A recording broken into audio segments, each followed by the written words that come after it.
Ladies and gentlemen, good afternoon. Humanity has confronted is confronted by environmental crisis at a planetary scale. This continues to destabilize the global ecosystem and is proving to be a far more challenging problem to solve than all known pandemics in the past. What it calls for, however, is actions at a scale and agency of a global state of emergency, triggering a race for technological solutions and implementing science-based global policies that bring about the needed behavioral changes. Today, the Frontiers Planet Prize will share with us efforts and initiatives they have initiated to directly address this planetary crisis by mobilizing scientists engaged in breakthrough research with the greatest potential to stabilize the planet's ecosystem. They are calling for a widespread global action that can spark a green renaissance at the scale required. With that short preamble, ladies and gentlemen, I would like to officially open the session for today. My name is Alwani Elijah Ramulifo. I am the Program Officer for Climate Change, Environment and Energy at ASSAf, and I will be your facilitator for today's session. My job, honestly, here today is to facilitate the flow of the program and enable engagement between the audience and my panelists or speakers. Good afternoon and good morning to those joining us from different time zones. Ladies and gentlemen, we have in the audience representatives of various South African research institutes and institutions of higher learning, deputy vice chancellors or their respective representatives, heads of departments, directors of research, researchers, and scholars alike. As we start, we would like to make you feel welcomed and free to participate in this afternoon session. Our first speaker to render the opening and welcoming remarks will be Professor Stephanie Burton.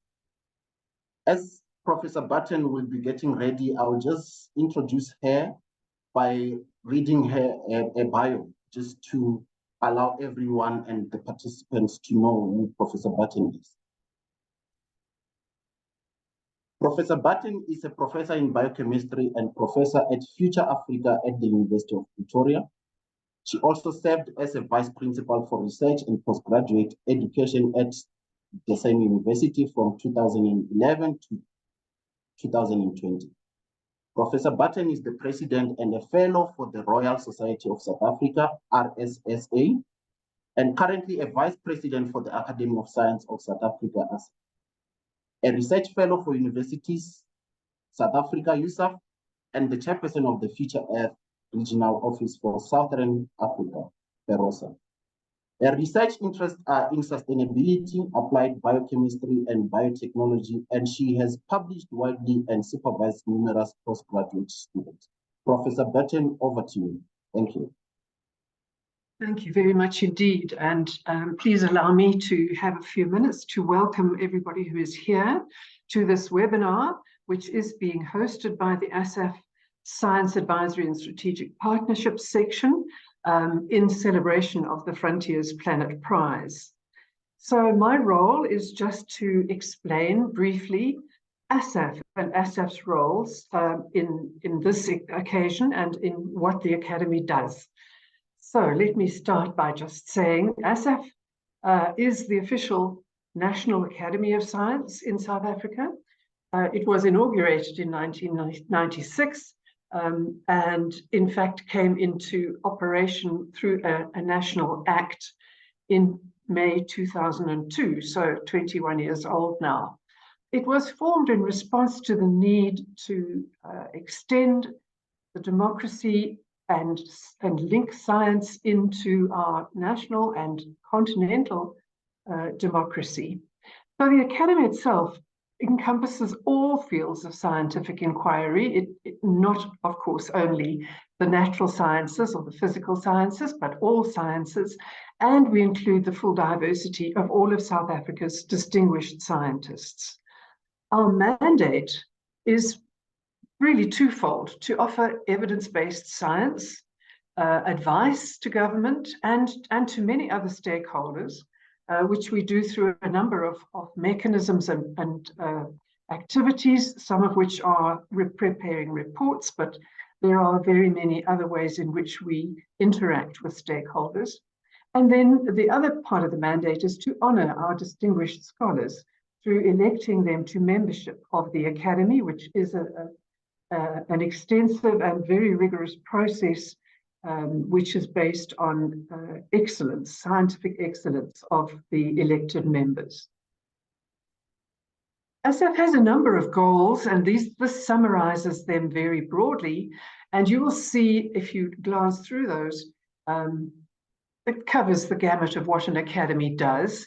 First of all, in recognizing and rewarding excellence, also promoting scholarly activity and innovation, and promoting science advice, as I've said, but specifically effective evidence-based scientific advice.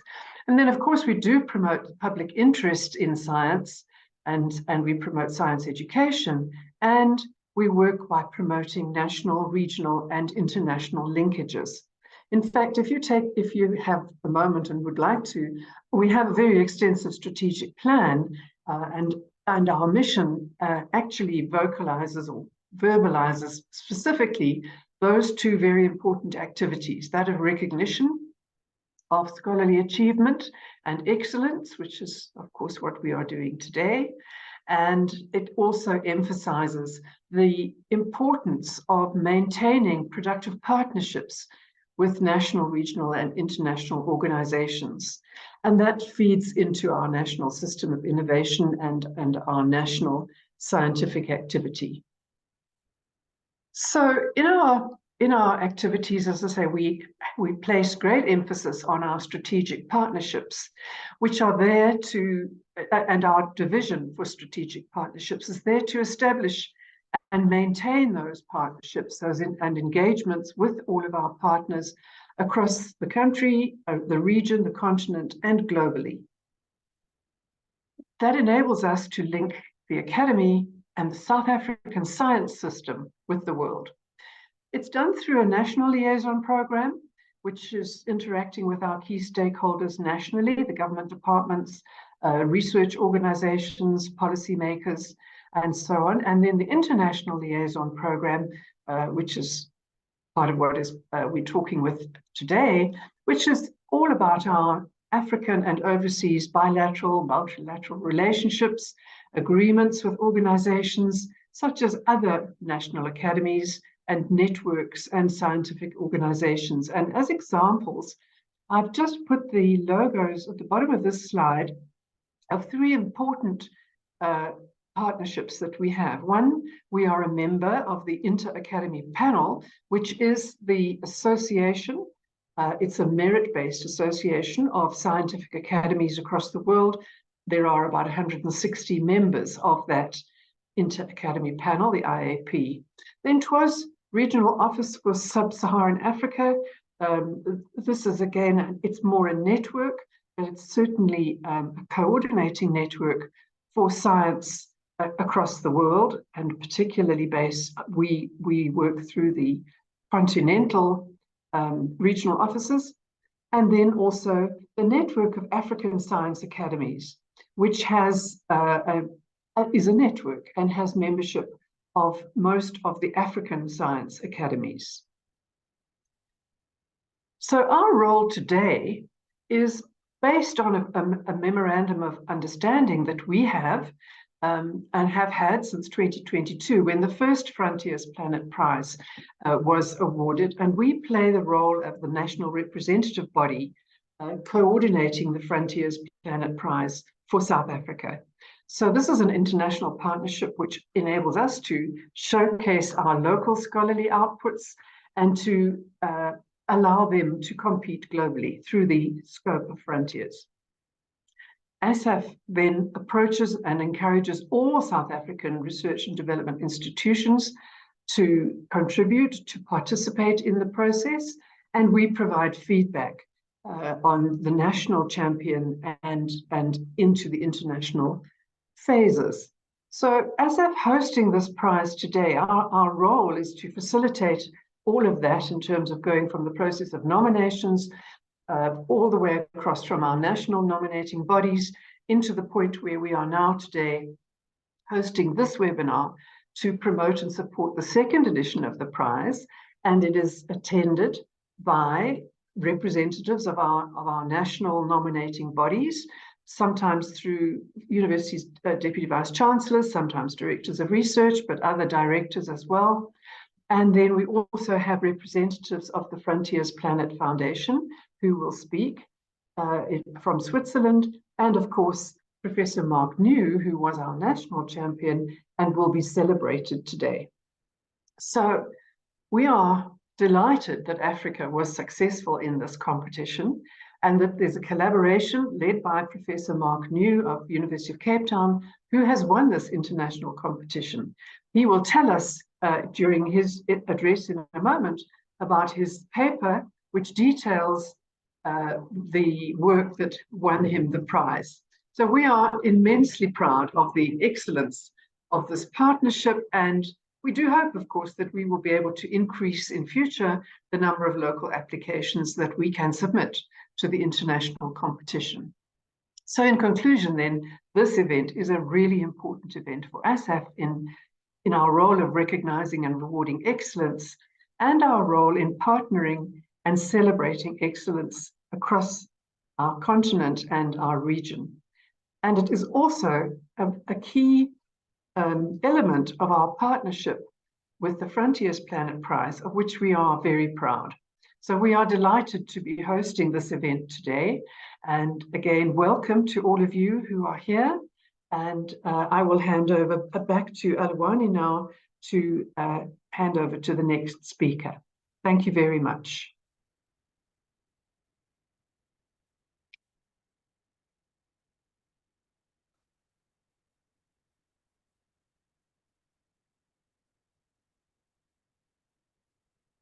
Alwani, over to you. Yes, indeed. Delighted we are as ASSAf, Professor Burton. Thank you very much for those welcoming remarks. Without any further ado, still in the spirit of celebrating our partnerships and also ensuring that we get recognition in the international stage. We are going to call in Dr. Bagelman from the Frontier Prize Foundation. Before we can have Dr. Bagelman coming on to the podium, I would like to introduce him by just reading through his bio.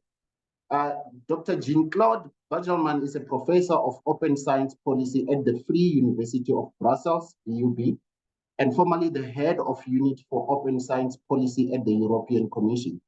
With a focus on the impact of digital technologies on society, he has 40 years of experience in academia and policymaking. During his tenure at the European Commission, Professor Bagelman pioneered the development and implementation of Europe's widely acclaimed open science policies. His drive and focus is to prove the case for open science and the enormous benefit it offers to the people and the planet. Dr. Bagelman, if you are ready, you can share your screen and take us through your presentation in introducing the Frontiers Planet Prize. Thank you. Thank you very much. And whilst I'm sharing, there you go. You see it?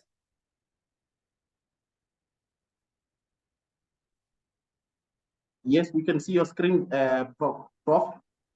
Okay. Whilst whilst it is up in the meantime, first of all, I would like to thank the Academy, Professor Burton, yourself, for all the efforts you did to organize today. It has been a real pleasure for us to work with you last year. It has been extremely successful, as Professor Burton has said, in terms of collaboration, in terms of response, but also in terms of who came out in the end.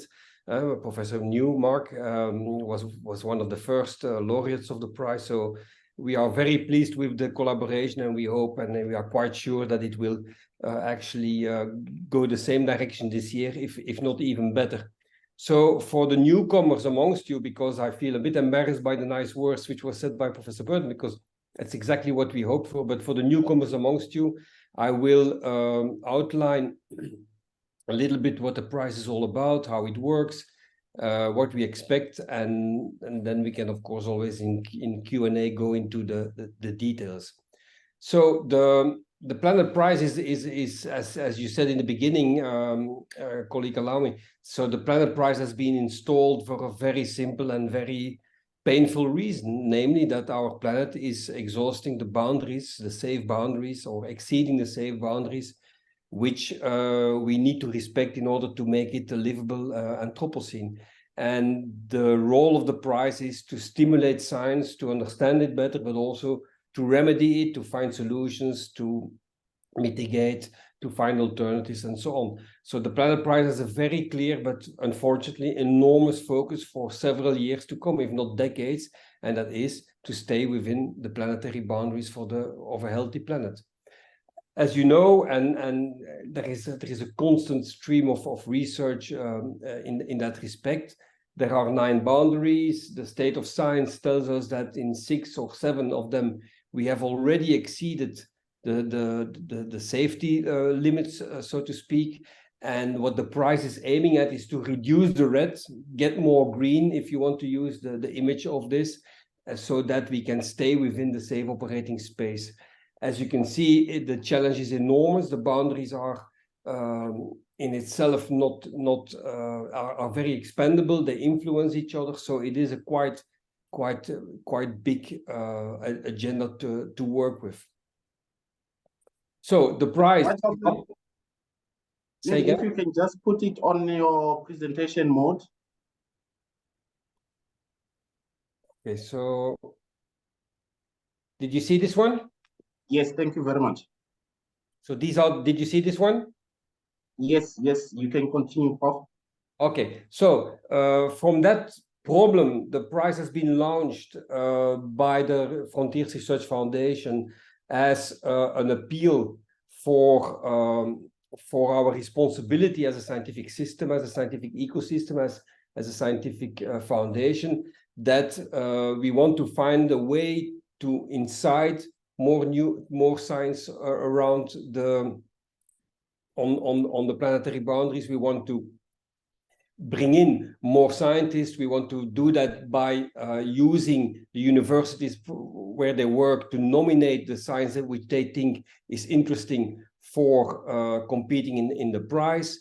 We want to use the academies like ASSAf to bring together on a national basis the nominations from their country and select out of them the best and bring them then to a global international jury who independently, I stress, independently evaluates all the nominations and looks at who is, on the basis of what the academies propose, the best piece of science for that country in that year. In this time, it will be 2022, 2023.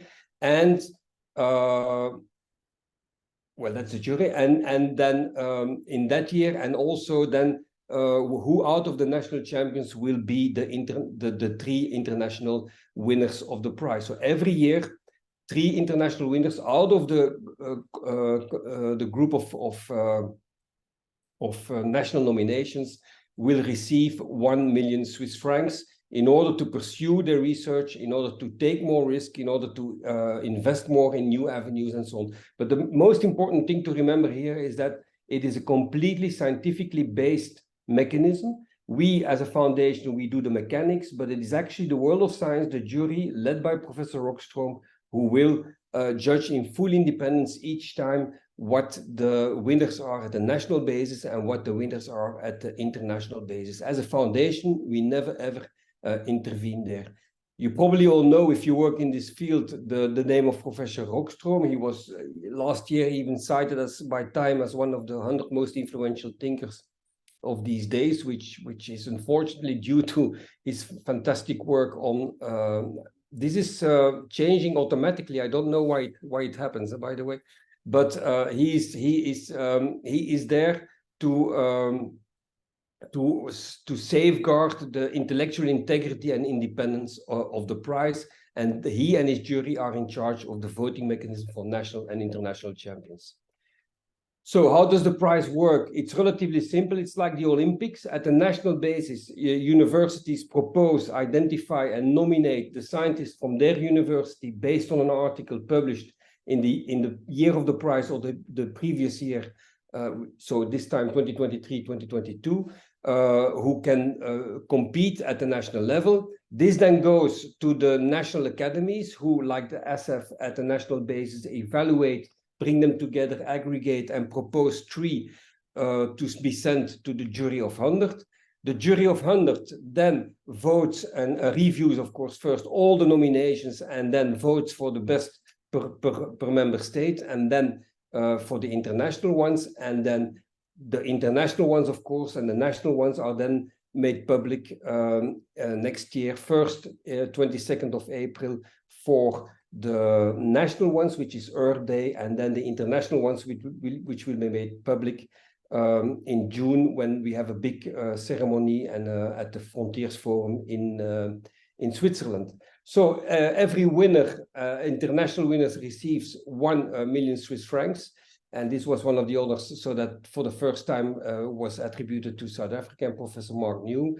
And we hope to increase substantially this amount in the future by bringing in more resources for the prize. So we are working on that, but it's too soon to give you more details on that. It's also important to say that although South Africa was amongst one of the first to win the international prize, there is absolutely no reason you cannot win it again this time. There is no limit to the amount of times you can be an international champion. And even so, being able to compete and to get the recognition by your peers at an international scale is in itself already an enormous recognition for the work that is going on in your country, as was said in the beginning by Professor Burton of the Academy. So it's a truly global competition. So we cover most of the science of the world. Here you see the number of countries that are covered and that did nomination. You also see the numbers of participants and so forth. Now, very important, what are the criteria? Because that's actually what it is all about. When is your research eligible for a nomination? When should you consider via your university to submit it? Or when should the universities to consider to nominate their scientists? Well, the criteria are straightforward. They have been developed by the jury. It has to be research that advances the insights, approaches, and offers potential scalable solutions for the problem. It has to be research that can offer a potential breakthrough. It has to address several of the planetary boundaries out of the 9 which are being transgressed or which are in the danger of being transgressed. And of course, it has to explore the interdependency between those boundaries. To put it in a nutshell, it has to be research that gives us a much better understanding of the boundaries, but also of the potential solutions. So we launched the prize last year, and we can say that already we were quite surprised by the success we had from the first year onwards. In the first edition last year, so we designed the prize in January. We launched it in Earth Day 2023. And then we 2022, sorry. We had 233 universities from around the globe participating, 20 national champions that were recognized, and out of them 4 international champions. Here you see some of the institutions that were part of the first edition. And as you can see, well, I'm not going to run over them, but you find a very balanced, if I may say so, global picture there. Of course, some countries who are much more active are more represented, but that's the nature of the game. We have also 4 of the international winners that are already there. I said there in the beginning that we have 3 prizes of 1 million, but the jury could not make up its mind this time and decided to split the 3rd prize amongst 2 national winners. So that makes that we have 4 international winners instead of 3. Someone from East Anglia, UK, but actually a Brazilian scientist working on the Amazon. Your own compatriot and colleague Mark New from University of Cape Town.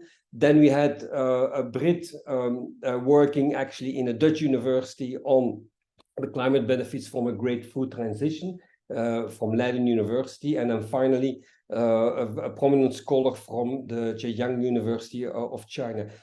This was, as I said, decided in complete autonomy by the jury, but that is the outcome of the first edition, and we hope to be able, maybe next year, and if not the year after that, to be able to show 9 national champions in the future, because we hope to develop the prize in that direction. So in the first edition, South Africa made a very big jump. They were immediately one of the 3 international champions, 4, but actually one of the 3 in this regard. And as I said, there is absolutely no reason that this will hinder a new potential international winner coming from your universities this year, because there is no limit to the amount of times that one can win the prize. It all depends on the quality, the originality, and the thoroughness of the scientific articles, which will then be reviewed by the jury. So you see there already some of the universities taking part this year. You can find everything that we say and everything that we do here on our website. You will also see that already this year we have more than 350 universities competing, so that's an increase of almost 50% compared to last year. Many more countries, many more academies, many more universities.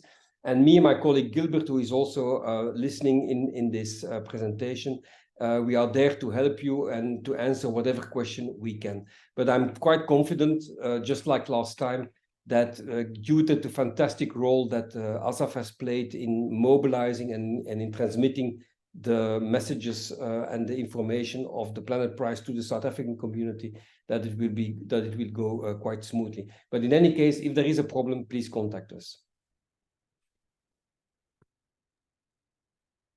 Thank you, Prof. Benjamin, for that good insight in terms of what the prize is all about. And it's very comforting to know that there's no limitation in terms of the entrance, be it from a country, be it from a nominating body, or be it from the champion himself or herself. So that is very comforting, and thank you very much.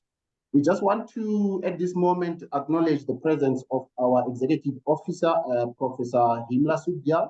Professor Sudyal, you are welcome into this webinar. Thank you very much.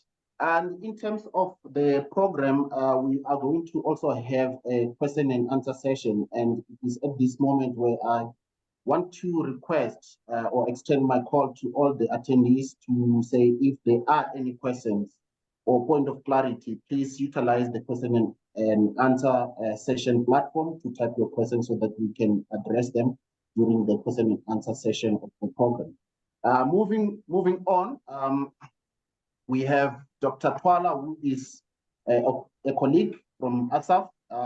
He's going to tell us in terms of the processes, for nomination and the role that ASSAf plays as the national representative body for the prize. Dr. Twala is a manager for science advisory and strategic partnership at the Academy of Science of South Africa and coordinator for the World Academy of Sciences Sub-Saharan Africa Regional Partners. She was SAREP. He was previously principal research scientist and research group leader at the Council for Scientific and Industrial Research, CSIR.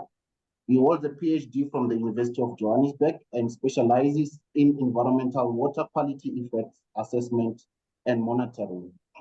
He is the UNESCO Keizo Obuchi Fellow and undertook the research fellowship at University of Clemson Center for Environmental Toxicology in the USA.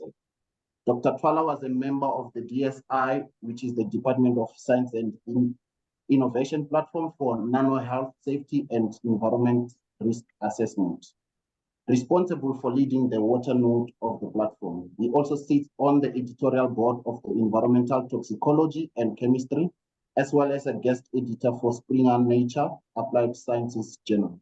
Dr. Twala, over to you. Thank you. Thank you. Thanks a lot, Aluani. Good afternoon and good morning to other colleagues in the western parts of the globe. It really is a pleasure for me to be part of this session, and thanks a lot for from the earlier presentation from Professor Stephanie Bertin as well as Professor Jean-Claude Begelman from the Frontiers Planet Prize. So from the perspective of the ASSAf processes, I just wanted to share with you today some insights on the process that is followed in processing the applications of, firstly, the call, as well as the applications from the South African perspective. And just building from the remarks made by Professor Bertin, that really our joy on such platforms, this one being at an international scale, is really to bring scientists together locally to be aware of such an opportunity, but also to showcase at an international stage the work that they spend a lot of hours undertaking, and really to showcase the excellence of their work at the global scale. And that is really within the mandate of the Academy of Science of South Africa. And this is our pleasure to have partnered with the Frontiers Planet Prize in the first edition. And we hope we will see, as reflected in the number of applications internationally, we also hope that locally we'll see an increase in the number of applications received from the local universities. So my role quickly will just be to take everyone through the process that we followed in the first edition, which was last year. We hope to replicate the same process, although there will be maybe slight changes depending on the number of applications and where they come from. So just to take you through the stages or steps of how we approach the processing of the Frontiers Planet Prize. Firstly, the call will be open, not by ASSAf, but by the Frontiers Planet Prize, whereby they will welcome all the global universities and research institutions to apply. From our end, what we do, what we did last year, and actually we've similarly done this year, is to approach all the deputy vice chancellors of research across all 26 universities in South Africa, as well as group executives of research at research councils, just to make them aware of the call that is open at that stage. It is currently open, as you can see, we're between September and October. Just them to encourage them to register as national nominating bodies and send their applications, as highlighted by Professor Jean-Claude earlier on, that they are the ones that receive these applications. Up until a closing date that is set by the Frontiers Planet Prize, then we get involved in the second step now locally when it comes to the evaluation of the applications that are from South African institutions. So last year we received a total of 9 applications from various universities, such as UNISA, University of Mpumalanga, and University of Cape Town, which was very fortunate to have won this prize last year, and we'll have Prof. Magnew talking about that later on. And then what ASSAf did was to set up an evaluation panel. This is the same, kind of approach, that is executed for various applications when it comes to research and awards. And then locally, in order to, ensure that the process is as fair as much as possible, and all the records and the data that was used to evaluate the applications is recorded and submitted to the Frontiers Planet Prize, so that if there's any issues later on, we can go back to all the information. So last year, what we did was to, as a principle, we avoided in the panel to have representations from the institutions that had already applied. So out of the 9 applications, we ensured that those institutions were not part of the panel. We, in line with our transformation approaches, we ensured that there is gender and geographical representativity in the panel. The panel, just to ensure the rigidness, was chaired at the ASSAf presidency level, just to make sure that everything really goes as smooth and as according to the guidelines as possible. So obviously, depending on the numbers and where they come from for the 2023 phase, we will have to reevaluate the approach in terms of representativity in the panel.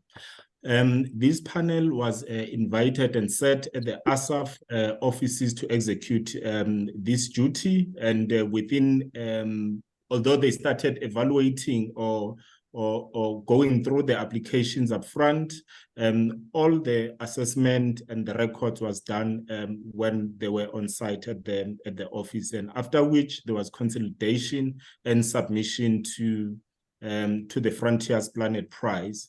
And the panel identified 3 nominees which were submitted to the Frontiers as nominees for the national competition. That was towards mid-December last year. And then just to take you through the next step, then is when we hand back to the Frontiers again, submitting the 3 national nominees, which then get processed by the jury of 100, which Professor Begelman alluded to earlier on.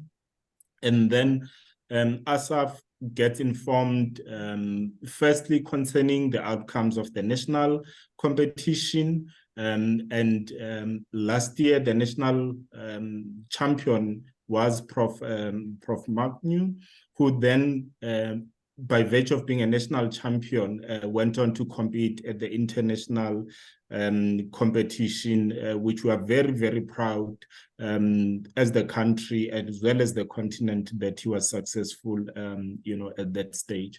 So once those outcomes are communicated to us as the national representative body, we then seek out to actually showcase these outcomes, celebrate, these achievements.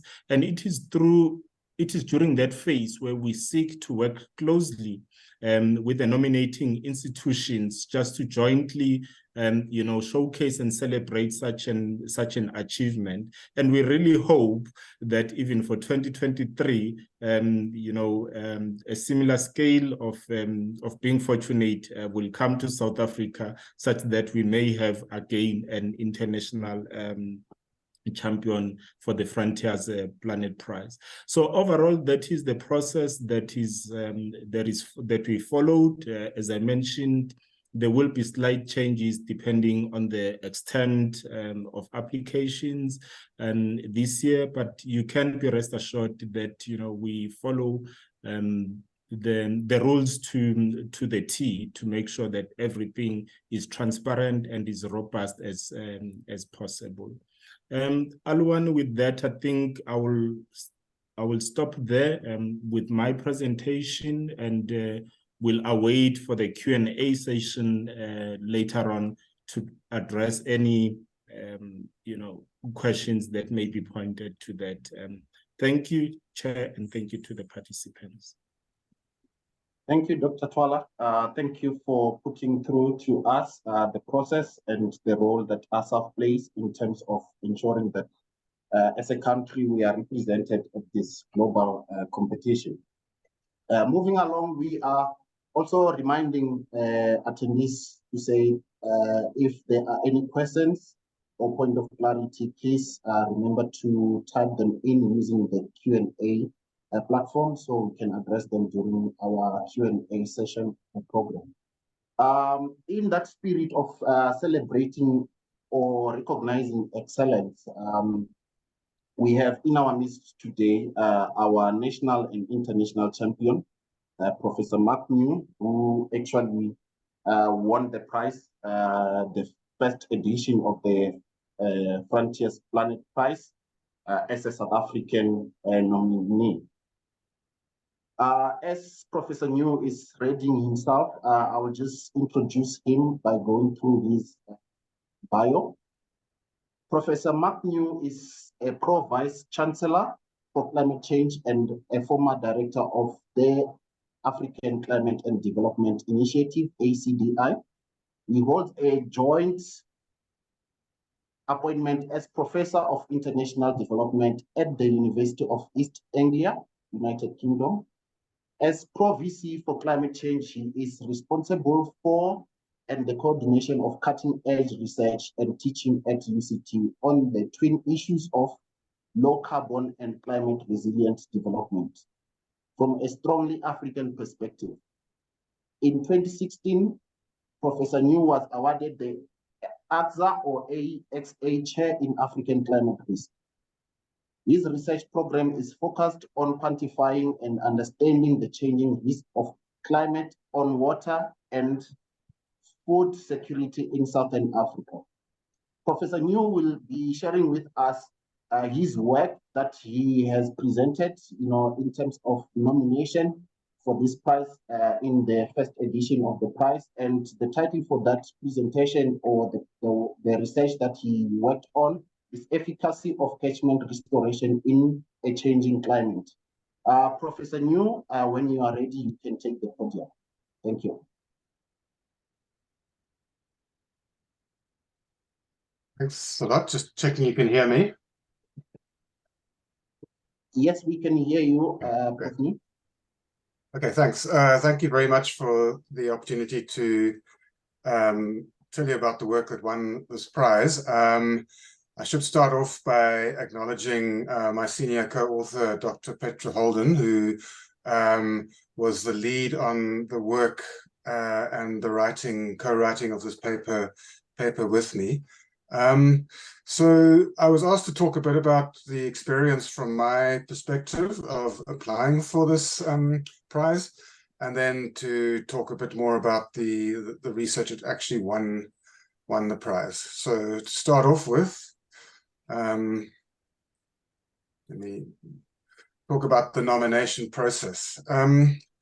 So as it's been explained already, the university or your research institute puts your name forward, and UCT was asked to nominate a candidate who meets the prize criteria, and the three that I thought were most important to sort of note was that the prize hangs off a single research publication that was produced in the last 2 years leading up to the deadline, and that it addresses one or more of the planetary boundaries and has the potential for solutions and scaling. So the research sort of really might have potential for actually solving or helping to contribute to solving some of those planetary boundaries, as has already been said.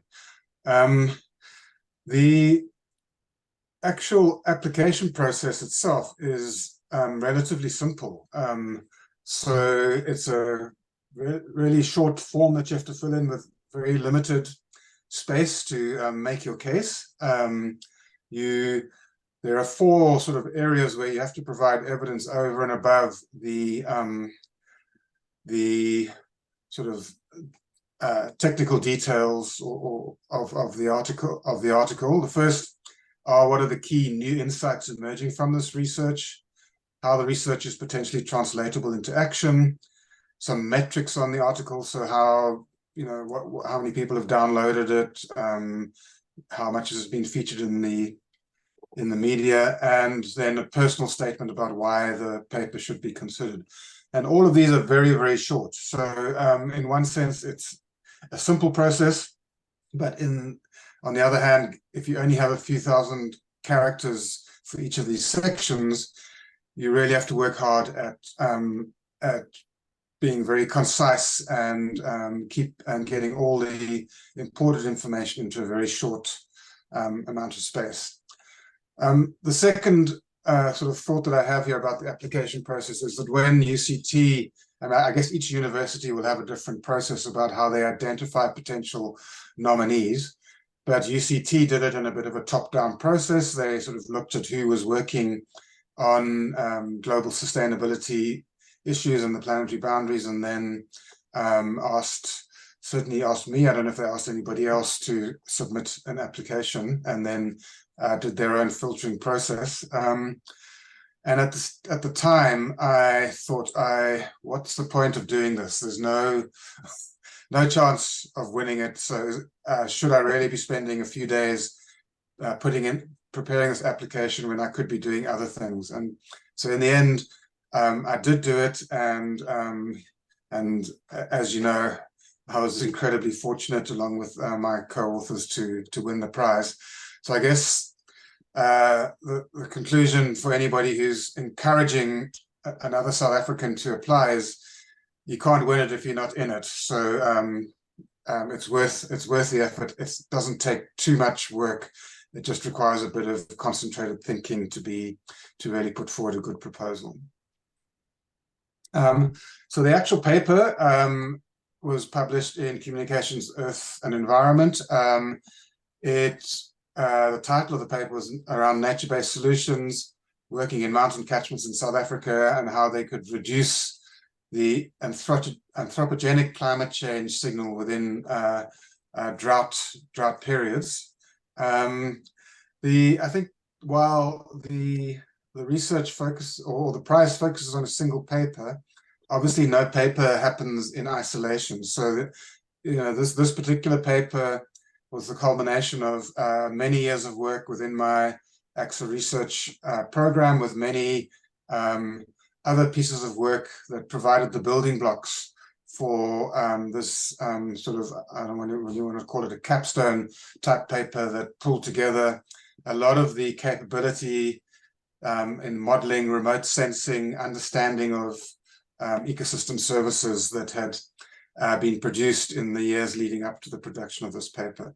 So it's a bit weird that you're judged on one paper, but a paper like this is only possible, I guess, because it's supported by a body of underlying work. So what was the paper about? As you've seen, it was around nature-based solutions. For those of you who don't know, nature-based solutions are essentially a family of ways of enhancing the resilience of both nature and society to multiple risks, including climate change, by enhancing the functioning of nature as if you like, a buffering capability for nature and society. I think what was good about our paper is that our paper looked at the intersection of three planetary boundaries. So climate change as a driver of risk, but then water resources as one of the planetary boundaries, and biodiversity and restoration as the third planetary boundaries, and how nature-based solutions, in our case, was working at that intersection. So one of the challenges in nature-based solutions, at least in our opinion, is that there's a lot of arm waving going on around their potential and what they can do, but very little empirical evidence. So a lack of quantitative data and predictive models, causal relationships are not really often untangled in a clear way. There's very little work done on the limits to the effectiveness of nature-based solutions. So, for instance, how good will catchment restoration be under different levels of climate change? And then finally, very few rigorous studies on nature-based solutions in Africa from a process-based point of view. So that's what our research was looking at.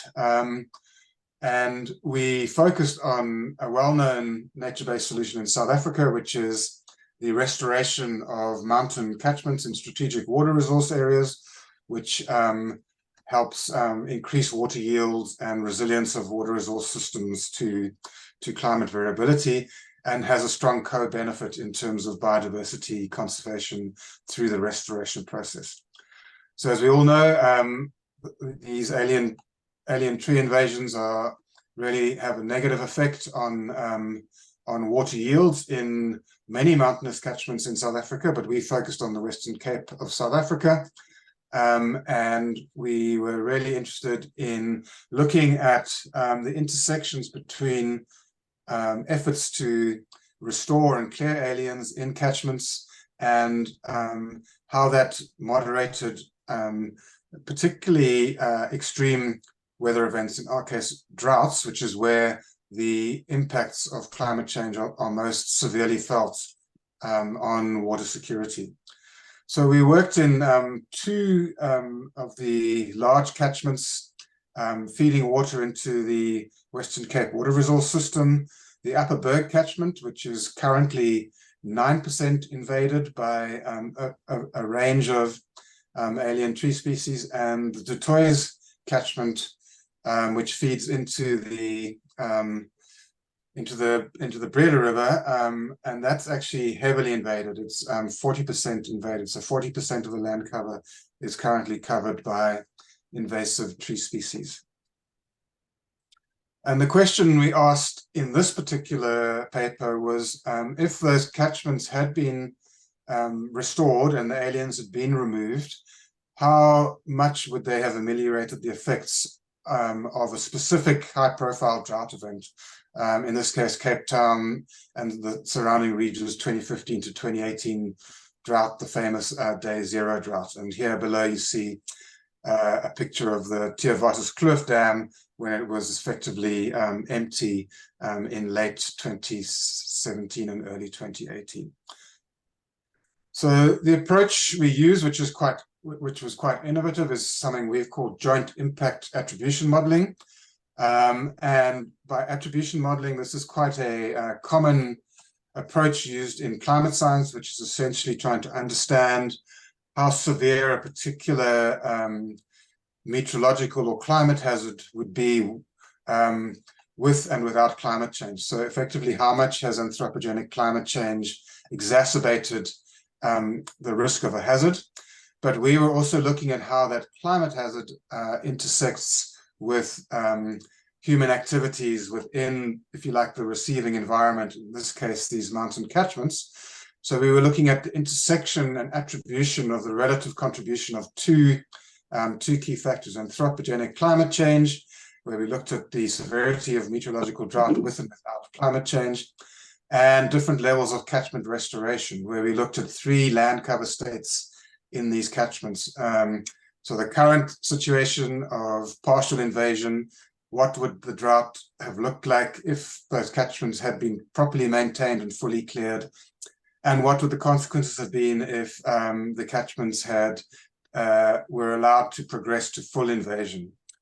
And to do this, we had to use a sophisticated, spatially distributed hydrological simulation model, and use that to simulate these 2 different scenarios: the climate scenario and the land cover scenario.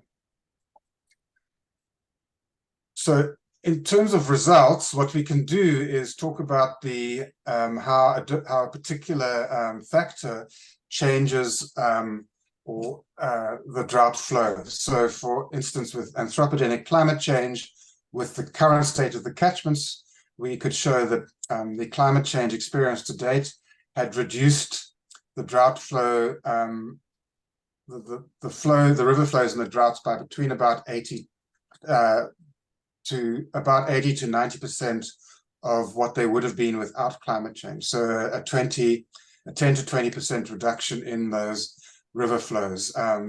So the water that would have been yielded from the catchment during the Cape Town drought.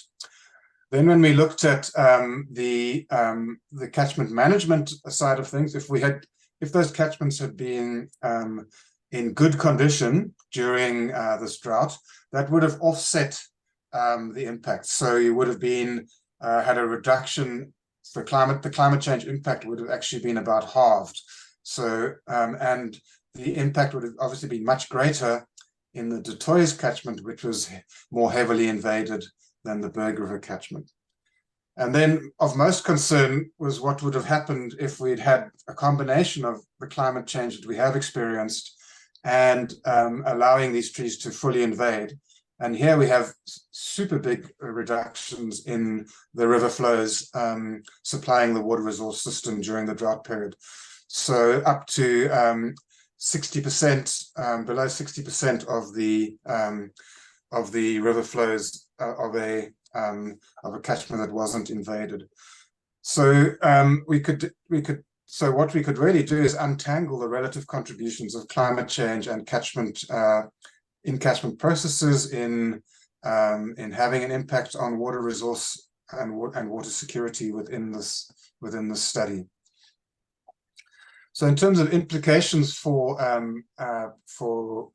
planetary health and sort of the questions that were being asked, these are some of the implications that we identified.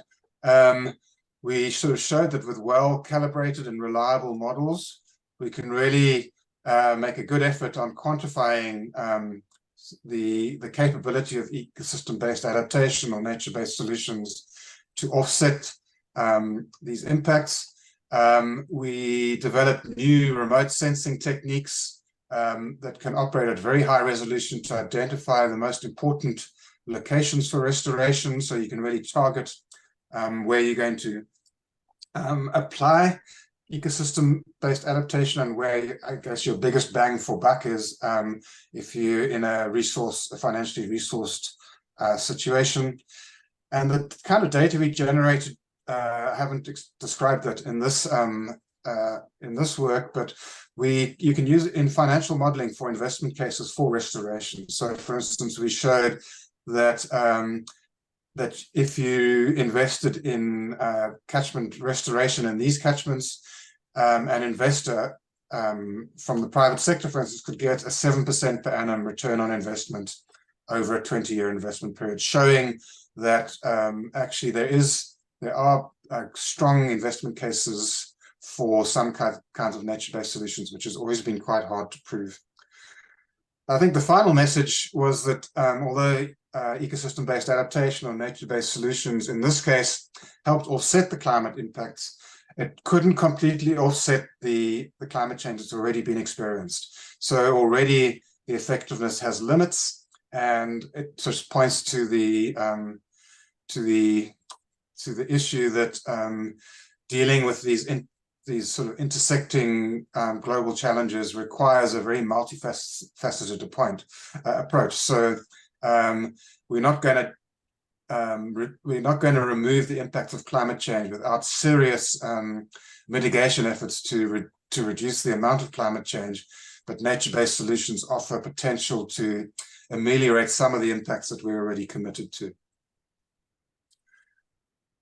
Okay, we were also asked to sort of talk about how we could use the money that came through the prize. And our thinking at this stage is that we really want to expand some of this work to work at regional scale, so we can do sort of more widespread evidence-based data generation to support investment in landscape restoration.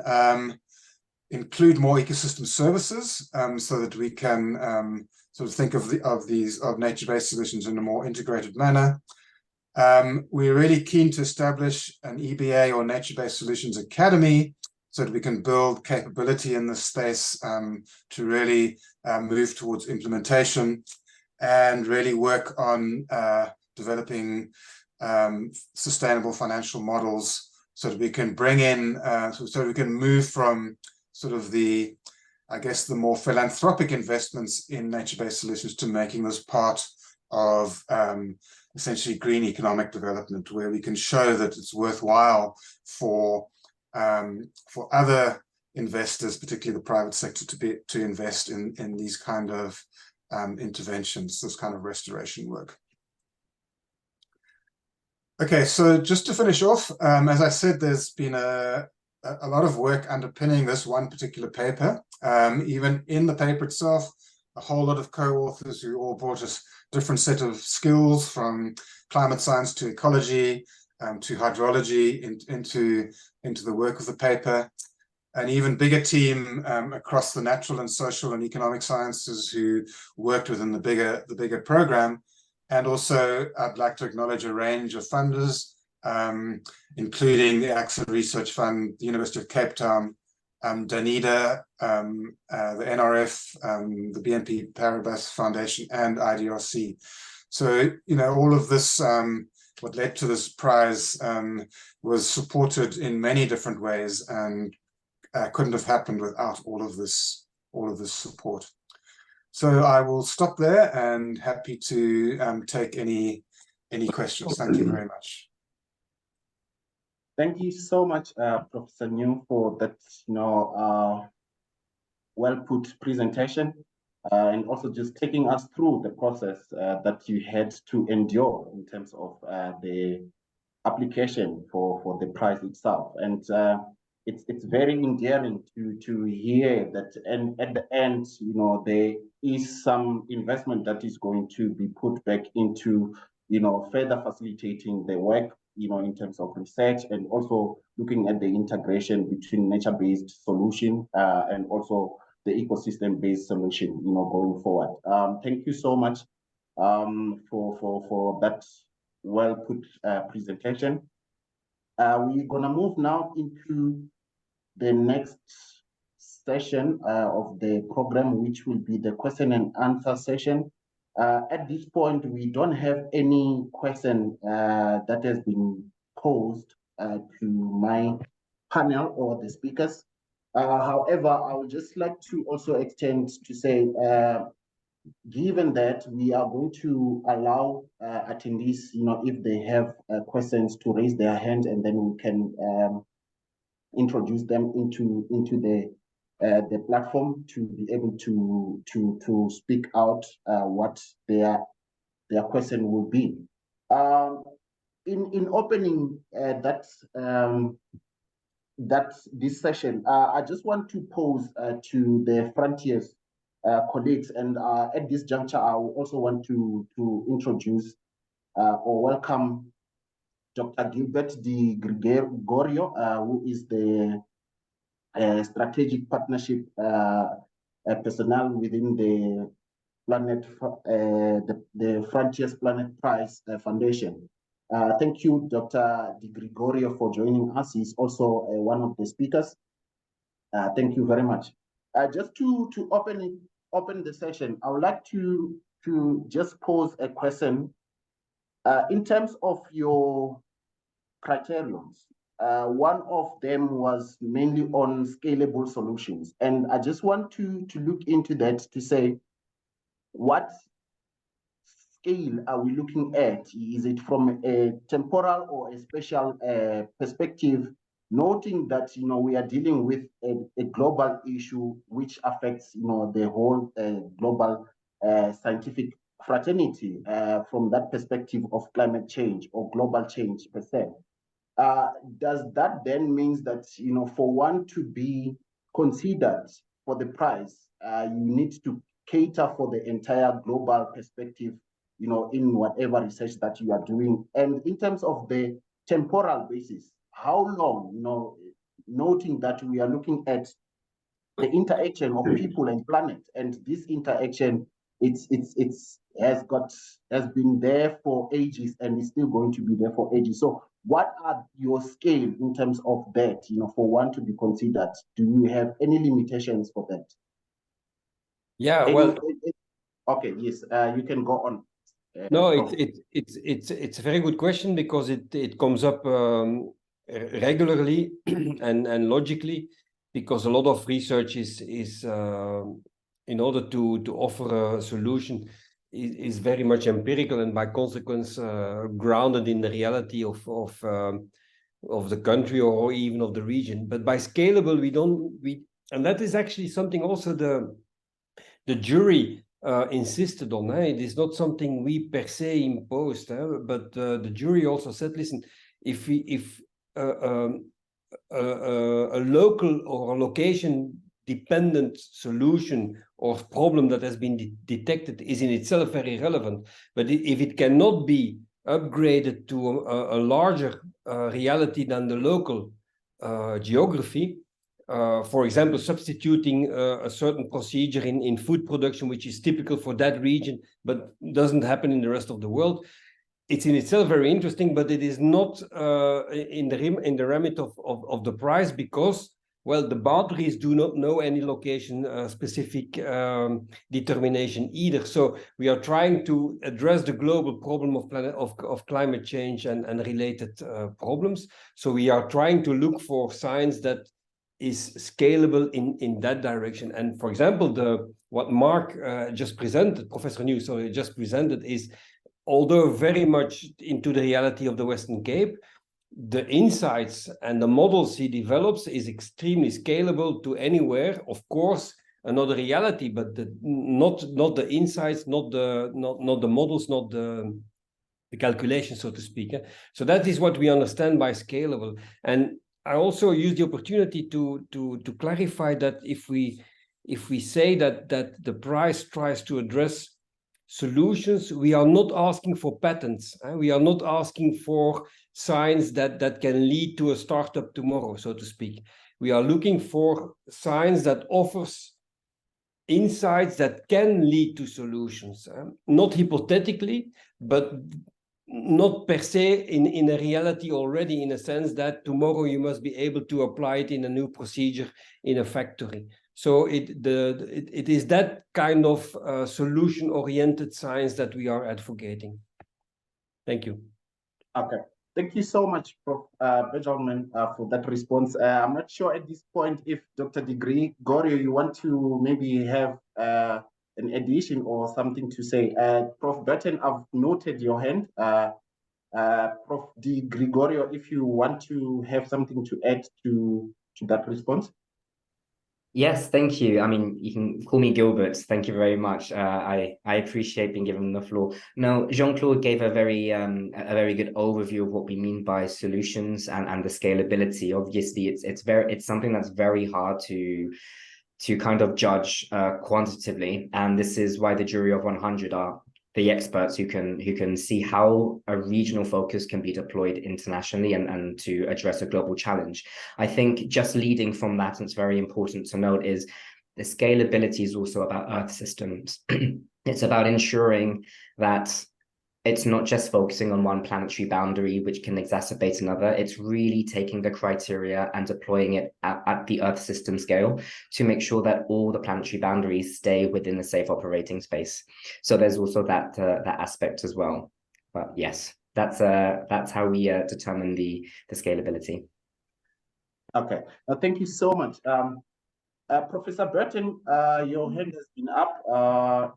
Yes. Thank you. Yes, and perhaps it's a very similar question, but I wanted to address it to Professor New, and that is, and actually the colleagues have to some extent given us a bit of background to this, but I wanted to ask Mark if he could perhaps give us one or two other examples elsewhere, perhaps in Africa, this kind of nature-based approach is practicable. And can actually be implemented. I mean, we're aware of many global change-related challenges, but could you give us a couple of examples of where else in Africa this kind of approach is being taken and could work? Thank you. Yeah, sure, with pleasure. I mean, nature-based solutions itself is a very broad term, so we're not only talking about natural systems, but also sort of more sort of human ecological systems. So there's a broad part of nature-based solutions that's being proposed in agriculture. So some people would call agroecological approaches or agroforestry a nature-based solution. But and that really talks to the issue, the big issue in the food security area around sustainable intensification. So how do we essentially double food production in the next 20 or 30 years without trashing the planet through nutrient pollution and so on? And one of the hypothesized approaches is this idea of sustainable intensification, growing more in existing areas with much lower inputs. And I think that's a classic example of a concept that really is important, but hasn't necessarily been proven to be feasible yet. And then another example would obviously is around coastal protection. So in a lot of tropical and subtropical Africa, particularly those areas such as Mozambique and Madagascar that are subject to storm surges associated with tropical cyclones, which we know are projected to intensify, then restoration of coastal ecosystems, especially mangroves, which act as a buffer to storm surges and coastal inundation would be another example of a nature-based solution. And then the third one I'd mention is looking more at the mitigation side. There's obviously been a big emphasis these days on using nature-based solutions for carbon sequestration,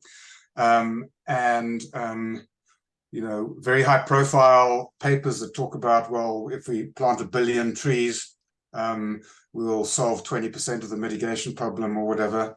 And it's really interesting to think of that from an African perspective, where there are real challenges in that assumption. One of them, which is actually one of the things we're working on, which are actually trade-offs between carbon and water. So if you are going to plant trees to absorb carbon, those trees are also going to use water.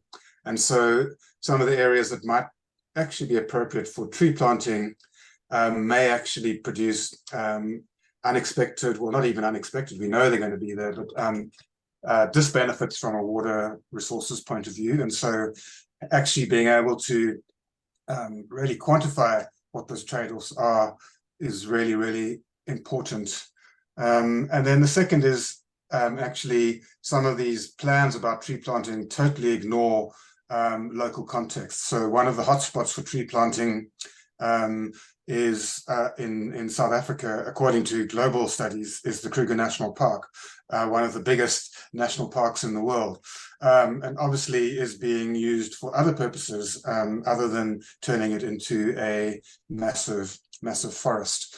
So those are examples of where nature-based solutions have been sort of suggested as having potential, but also I think really important that we don't just take them off the shelf and apply them without thinking carefully about what the implications are, both from a natural science point of view, but also increasingly thinking about what it means for people in these environments, where making sure that the benefits actually do flow not only to the global good that we're interested in, but also to local communities who are essentially stewards and owners and beneficiaries of the services that are occurring in these locations. Thank you so much for that excellent response, Prof. New. This another question that we received on our Q&A platform is from Johannes Bell to Prof. New. Is there any particular reason for focusing on meteorological and not agricultural or hydrological drought?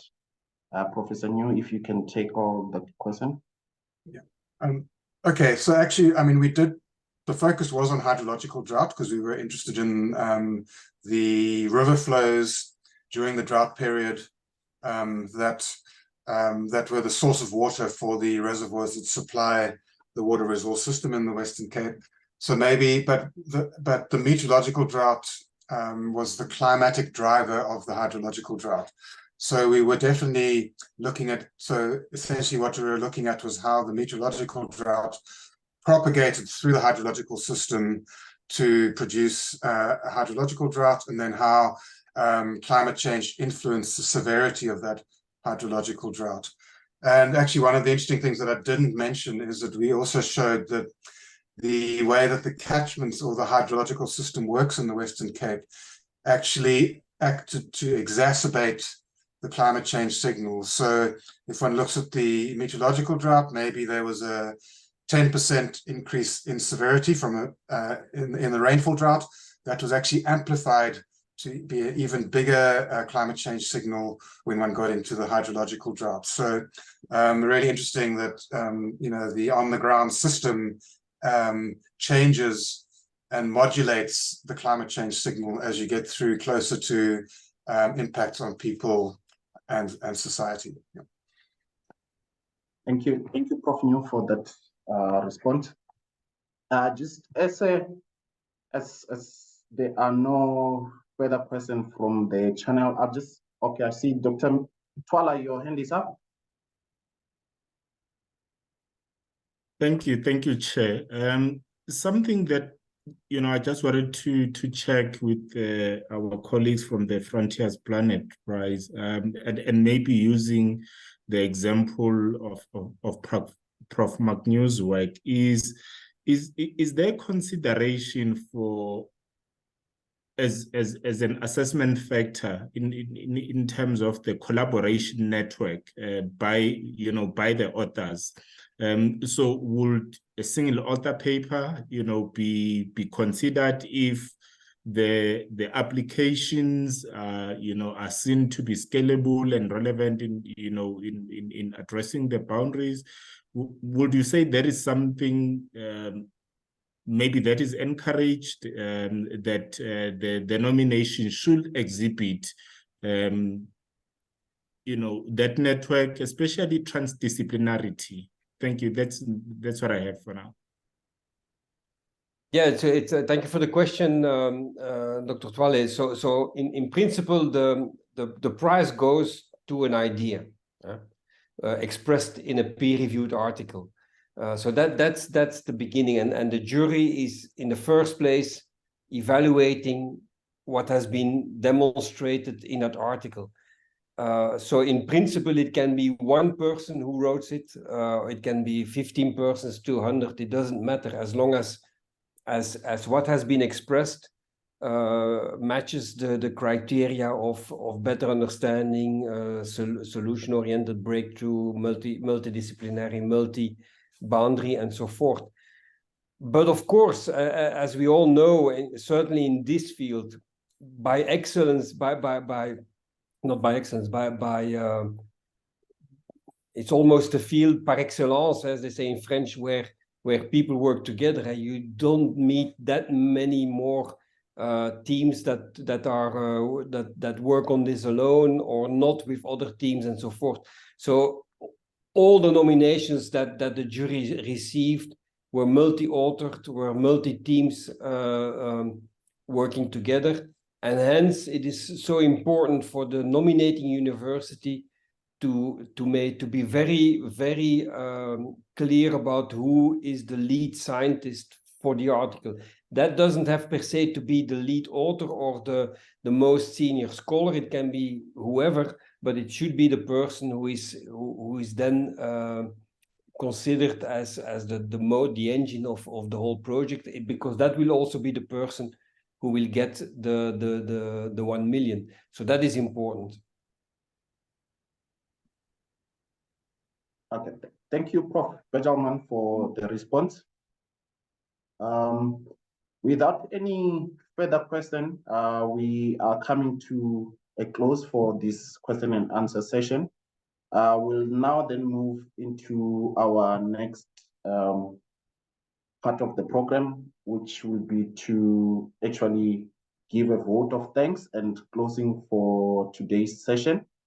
And that will be rendered by Professor Burton, our Vice President at ASSAf. Professor Burton, over to you. Thank you very much.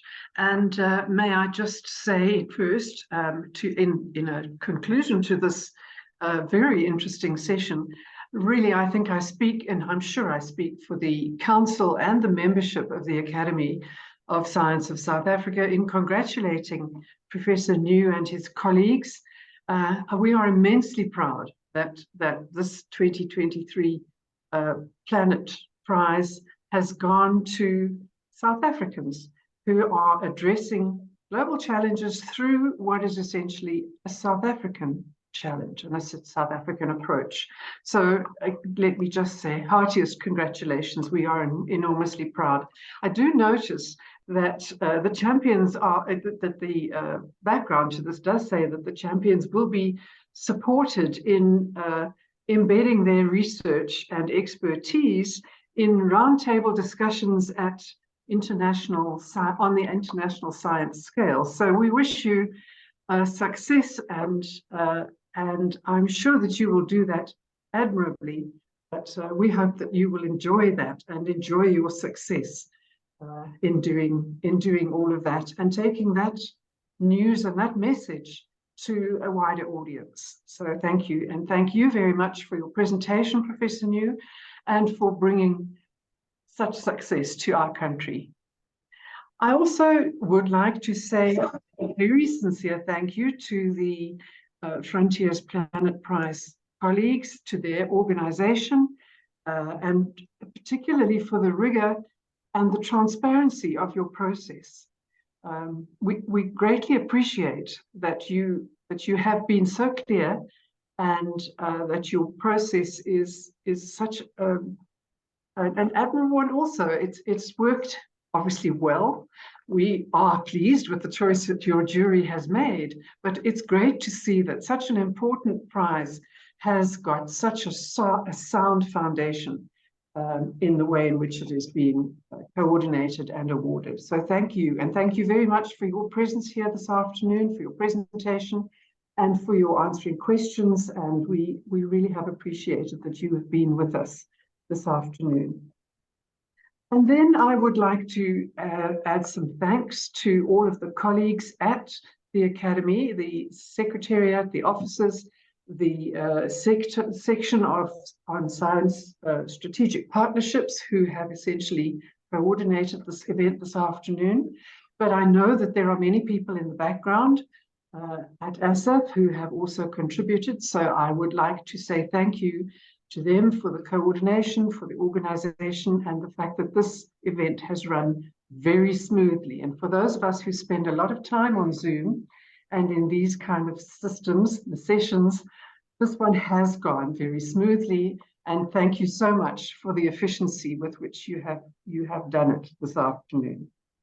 And then finally, I would like to say a very sincere word of thanks to all of those who have been in the audience this afternoon. Your support is greatly appreciated, and I hope that you have found it as informative as I have. So I think we come to the end of our session now. Thank you very much, all of you, for your participation. And I just hand over to Alawani again to just close off. But thank you to everybody who has contributed to the success of this event, and especially thank you to the team to whom this prize has been awarded this afternoon. Thank you very much on behalf of ASSAf. Thank you.